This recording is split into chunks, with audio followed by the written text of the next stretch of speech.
ஆனா இது ஒண்ணுமே இல்ல. முதல்ல அவங்க ஜூன் 14ஆம் தேதி அதை கொண்டாட வேண்டும் என்று தீர்மானிச்சாங்க. ஜூன் 14ஆம் தேதி போஸ்டர்ல அடிச்சாங்க, மேடையெல்லாம் போட்டாங்க.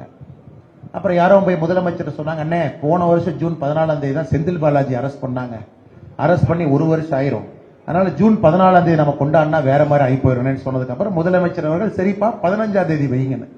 அப்படித்தான் அங்க இருக்கக்கூடிய முப்பெரும் விழாவே கோயம்புத்தூர் நடந்துகிட்டு இருக்கு, நடக்க போகுது 15ஆம் தேதி.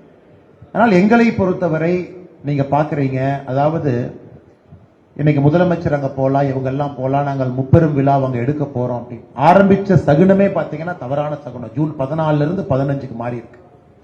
கோயம்புத்தூர் நகரத்தினுடைய வளர்ச்சி, அந்த பகுதியினுடைய வளர்ச்சியை நசுக்குனதே திமுக தான். அதை நம்ம தொடர்ந்து பிரச்சாரத்துல பேசணும், ஆதாரப்பூர்வ அடிப்படையில் பேசணும், மின்சார கட்டணத்திலிருந்து பல விஷயங்களை பேசணும். குறிப்பாக சிறுவாணி தண்ணிக்கு இன்னைக்கு பிரச்சனை இருக்கு.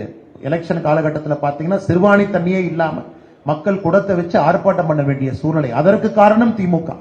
அந்த அணை கட்டுவதிலிருந்து ஏற்படக்கூடிய பிரச்சனை எல்லாம் நாம பேசணும். அதனால கோயம்புத்தூர் மக்களுக்கு தெரியும், கோயம்புத்தூருடைய வளர்ச்சிக்கு எதிராக திமுக இருந்திருக்கிறாங்க. அவங்களுக்கு தெரியும் இன்னைக்கு ஏடிஎம்கேவை பொறுத்த வரைக்கும் கம்மியான வாக்கு வாங்கி இருந்தனால இன்னைக்கு திமுக ஜெயிச்சிருக்கிறாங்க. அதனால இந்த வெற்றி என்பது திமுக